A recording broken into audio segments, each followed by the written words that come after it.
Hey, so this video is just to talk about the policies for absences, tardies, and late work in this class. So let's get started. Keep in mind that all of these policies are a part of our class disclosure, and you should definitely read the class disclosure all the way through on your own, because we're not going to cover everything here. We're just going to go into a few things in depth. Right.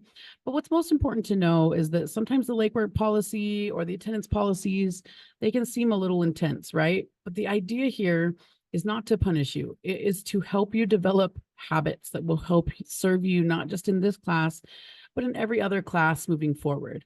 So don't think about all of these policies as rules that are meant to ruin your day. Think about them as ways to help bring out the best in you, right? So I really am trying to help you be your best self by incentivizing certain behaviors as a student, right? So keep in mind that I'm really not trying to be difficult here. I'm just trying to help you be better, right?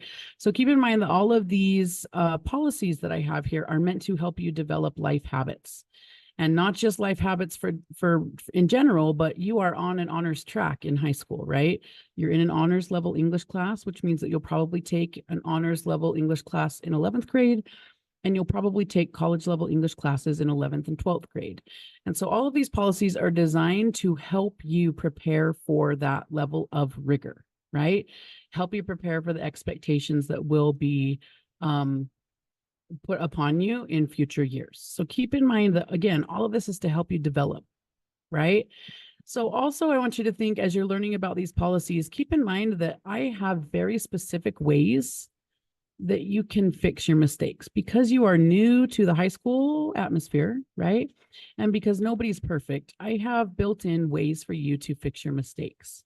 It's really important that you understand that while there are some behaviors that are better than others, nothing is like permanent unless you leave it to the last minute, right? So the makeup policies that I have offered here, we'll talk about those in a second. All you need to do is think in advance on how to fix these situations for yourself, and we'll talk about that in a second. But the first is attendance requirements.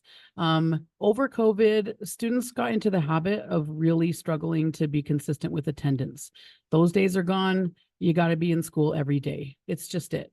And even if stuff is on Canvas and you feel like you can make stuff up on Canvas, nothing really can adequately replace the learning that happens when you're actually in the classroom with the teacher and with your classmates. So you just shouldn't be absent unless it's absolutely necessary to be absent. Okay. Also keep in mind that in this class, I try to fit so much into the class period because I try to minimize the amount of homework that I give. And in that way, we fit like 3 assignments in per class period. They're all small, but there's 2 or 3 assignments every class period. So if you miss that class, it's so much harder to make up an absence than it is to just be in class. So be in class, man. Do all you can do to be in class. It's super, super, super. It's the biggest thing you can do to ensure your success. If you are absent, keep in mind that you are responsible for getting the missed information and for completing the missed assignments. I have many, many students. I'm not going to be able to remind you about what you have due. I work really hard to make sure that Canvas is really easily usable for you, especially when you're not here. Okay. So here's the thing. If you wait until the next class after you were absent to ask me what we did in class last time, I'm going to make this face. Because number one, I work really hard to make sure Canvas makes it so you never have to ask this question, right? And number two, you're an honor student, right? You should have already been on Canvas and you should have already made up the work that you missed from 48 hours ago, because the due dates are the same whether or not you were absent from class, right? Because it was all available to you via Canvas 24/7, right? So just please be responsible when you do miss work. Letting absent work pile up over a long time is the quickest way I've seen that kids get in a situation where they're not like passing the class. So please be serious about your absent work. Make it up within 24 hours, but 48 is okay too, but 24 is ideal. Tardies, like lateness to class, right? Be on time to class. The administration has asked for us all teachers to encourage students to be better about being on time to classes by making bell ringer assignments. So You'll lose time on that bell ringer assignment if you're late to class. So please be on time to class every day. If you are late though, right? Nobody is perfect. If you are late, there are procedures in place to make sure that you get marked present. So the first thing you do when you arrive in class is to scan in with your ID. You need your student ID in the building every day. It's part of the expectations that the school requires, and you need your student ID every single day, right, to be marked present and on time. The scanner will be right here on my desk. Walk in, scan in, and then walk over to the counter to pick up all the papers that you need for the day. Scan in before the bell rings to be considered on time. If you have walked into class after the bell rings, then you can't scan in anymore because I'm already out of that screen and into a new screen because I've started class, right? So you are late if you are scanning in after, if you're coming in and trying to scan in after the bell rings, right? It's still better for you to be here and be late than not be here at all, right? But if you are late, what happens is I'm out of the attendance screen and I'm not going to remember to mark you present because I have over 100 students, right? So if you want me to make sure that I mark you present, there's a little late slip that you fill in right as you walk in the door. There's a shelf. Go fill out a late slip that basically says, hey, I was late, but still mark me present. And then you take that little slip and you quietly come over and put it on my keyboard, right? So I will get you marked present, hopefully by the end of the school day, if not before that, right? But please don't have your parents email me 20 minutes into class to ask why you've been marked absent, right? I need until the end of, if you're late, I need until the end of the day to get all those attendance slips in, right? But you do need to fill out a late ticket, even if you walked in just right after the bell. You're still late. I'm already out of the screen. Don't make it weird. Just like take responsibility and we move on, right? So if you forget your ID, you can't scan into class. That's also going to mark you absent, right? So if you forget your ID, I have a little piece of paper over on that shelf that's by the late slips, but it's a different paper that says I'm here, but I forgot my ID. So fill out that slip, and that I will also make sure to mark you present by the end of the school day. Please don't forget to fill out a ticket. It's the system that works best for me. I can't guarantee that you'll be marked present if you don't fill out one of those slips, okay? So in terms of late work, before we go into the policies for late work, it's so important for you to understand that in any class, a teacher is going to develop a learning progression for you. And that learning progression is meant to be done in a specific order to maximize your learning. Anytime that you don't turn something in on time, you're messing up that process that your teacher has outlined for you. So late work is not only difficult for the teacher because it's time consuming, but it's also difficult for you as a student because late work sabotages your success, right? The other thing about late work though, is that it affects your citizenship. It will affect your grade. It affects everything. So you've got to figure out how to not sabotage your learning and not sabotage your grades by turning in late work. So the expectation is that you are thinking about turning in stuff on time, not as like an oppressive requirement, but a way to maintain your learning and maintain appropriate stress levels, right? So if you're turning, all the assignments in my class are built, step by step. And if you follow that step-by-step process, it's not going to be an unmanageable class by any means. It's going to feel normal and easy, right? But the second you get behind, because English is a process-based class, right? Not only are you missing that assignment, but now you're behind on all the other assignments until you get caught up. So it can start to feel stressful, and you can start to get anxious, and you can start to feel overwhelmed really quickly when you start to have late work. So make a commitment right now that you're not going to turn in anything late. Not just because it'll be good for your grade, but because when you manage your time and turn in assignments on time, you are avoiding stress. And when you avoid stress, you are preemptively helping your mental health be the best that it can be, right? Because nobody wants to feel overwhelmed, frustrated, and like they want to give up, right? Like they can never catch up. Nobody wants to feel that way. The best way to avoid that feeling is to turn your stuff in on time. So I want you to enjoy high school, and I don't want you to feel stressed. Keeping on top of all your assignments is going to be the best way to do that, right? So if you don't know who Rory Gilmore is, first of all, how dare you? And second of all, Rory Gilmore in the early seasons, we're not talking season 6 and 7, like, come on. In the early seasons, Rory Gilmore's work ethic is really, really smart, right? She prioritizes studying. instead of hanging out with friends, or she'll do studying before she hangs out with friends. She has a specific place that she likes to study. She takes breaks in her studying. It's great for your mental health and great for your learning process. She knows how to prioritize her work. Let's all be like Rory. And again, if you don't know who that is, you have homework, and it's to watch Gilmore Girls. Get it together, man. It's too late to be getting on that train. Anywho, but it's better late than never. Let's be real. There are some people that have IEPs or 504s, and they get extended time on every assignment, right? But I think everybody needs extended time on every assignment, right?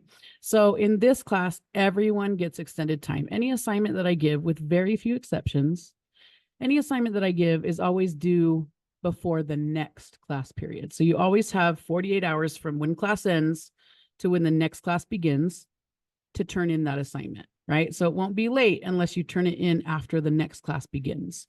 So all the due dates in this class are always due right before the time you have class on the next class day. So everyone gets 48 hours to turn in an assignment, everyone, right? So I'll talk to you about homework assignments. And if I give you an assignment in class, it won't be due by the end of class. It'll be due before the next class. So if you stay on top of your work, it should be really easy to turn in all your work in time, because everyone gets at least 48 hours on almost every assignment in this class. Okay. So just keep in mind, you have enough time to turn stuff in on time. You can do this. I believe in you. Right. So keep in mind that this is a process-based class, but also an honors English class. And so the basic expectation is that you're turning in all your assignments in on time. You have wiggle room to turn in one or two things late, but you should develop the habits to make it so you can turn in every single thing on time. I know it sounds crazy, but it's a reasonable expectation. I accept almost every assignment will be accepted late in this class, with a few caveats. So there are drawbacks, right? So keep in mind that I will accept late work, but I really don't recommend you turning things in late, right? So in this class, you will be given 3 magic late passes, mostly because everyone needs a little wiggle room, right? Nobody's perfect. Everyone needs a little bit of leeway, right? So you will be given 3 late passes, where if you turn it in for that assignment, you won't have a penalty on it, and it won't affect your citizenship. 3 late passes. And I think that's pretty generous, right? You have 3 late passes per term. Here are the rules for those late passes, right? They can only be used for assignments that were turned in within 2 weeks of the due date. So you can't use these late passes for assignments that are 20 days late. You can turn in you can use these passes for assignments that are up to 2 weeks late, right? And even then, come on now. These late tickets must be submitted physically. You can't just type in the Canvas comment box, I want to use a late ticket on this. You need to physically give me the late ticket. And on the late ticket, you need to write what assignment you want to use that for, right? There are a few assignments that late tickets can't be used for those assignments, but they're very rare, and I'll let you know what those are in advance. If you lose the paper late ticket, it can't be replaced. If you lose it, no late pass, right? And then you can't transfer the late tickets from term to term. Like you can't use unused late tickets from term 1 in term 2, and you can't transfer them to other students. Like if you didn't use your late tickets, you can't give them to your friend to use, right? But you can use unused late tickets at the end of the class, at the end of the term, for extra credit. That's the only extra credit that I offer in this class, is unused late tickets. So I will use those to bump up your grade in any way that I can. So if you don't turn in things late, you have late tickets that'll help bump up your grade. But chances are, if you didn't turn in anything late, you probably already have an A. So, it's a time is a flat circle. Nobody. Okay. So keep in mind that, remember, late work disrupts your learning process. Late work negatively affects your citizenship grade. Your citizenship grade will go down every time you turn in an assignment late. Some assignments can't be accepted late. If you turn in your work late, it will get graded last, because it's not fair to everyone who turned it in on time for me to grade yours first, right? And late assignments are not going to get a ton of feedback from me. I'm just probably going to fill out the rubric or grade it quickly and move on, right? Because late work presents an extreme time burden for teachers, right? And the most important thing is if you don't use a late ticket on an assignment, Canvas will automatically apply a 50% late penalty. So 50% will be taken off every assignment that's turned in late that a late ticket isn't used for, right? You can keep the late tickets till the end of the term and decide what are your like highest point yield assignments to use the late tickets for. But if you don't use a late ticket, Canvas will automatically deduct 50% off of that assignment. So take a look for that. You'll have your original score and then the 50% point reduction automatically the second you turn it in late. Okay. So we can talk more about that, but just so you know, 50% late penalty unless you use one of your 3 generous late tickets. Now, here is the thing. You can make up late assignment submissions, and we'll talk about this a little bit in later disclosure dives, but just know that nothing is permanent in this class. Your grade can be what you need it to be, right? So for your citizenship grade, yes, you get penalized for turning in late work, but you can come in and make up that late work submission before the end of the term. So if you think ahead in advance, you can come in and make up your late work through SRC. The only problem with this makeup thing is you can't leave it till the last minute because the makeup needs to happen in advance before the end of the term. So the way you make up additional late assignments past your 3 late tickets, the way you make up tardies, the way you make up technology issues or coming to class unprepared or behavior issues, the way you make those up is by coming into SRC. You'll sign in and I'll record how many times you come into SRC. And each one of those SRC visits, you have to stay the whole time period to do it. But every time you come into one of those SRC visits, you are making up your citizenship preemptively before the end of the term. So you can't make up citizenship after the term ends, but you certainly can do it up until the end of the term. So keep that in mind. That is open starting today, right? So keep in mind that with this SRC makeup option, your citizenship grade can be what you want it to be. And we will go into the details about how to earn citizenship grades next time.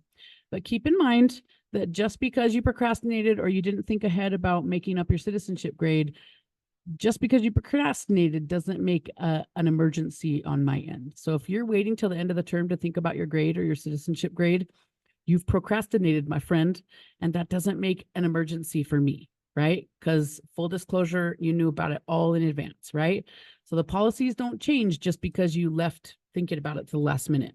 On the other hand, if things happen in your life that you just couldn't foreseeably plan for because it was an extenuating circumstance, right?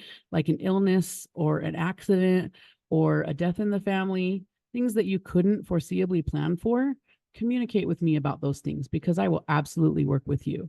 Don't hesitate to come ask me about this. The worst I could say is no, but the best I could say is let me help you make a plan. Let's move forward together, right? So please don't hesitate to come to me with extenuating circumstances. I make allowances for those because of humanness. You know what I mean? So please don't hesitate to come talk to me about that. So keep in mind that some of these policies seem a little scary, right? But keep in mind, I'm trying to help you become a better student and prepare you for more difficult classes down the line. This will help you develop awesome habits and be an incredible student, which I know all of you are. Just know that I care about you. I care about your success, especially my honor students. I want you to start thinking now about your success your senior year as a Sterling Scholar, or your success when you're applying to colleges, or your success on the ACT. That's what I'm working right now to help you with. So I'm working for future you, and I really care about the success of future you and all the great things you're going to do. So please allow me to be on the same team as you as we work together to help you be even more awesome than you already are. Okay.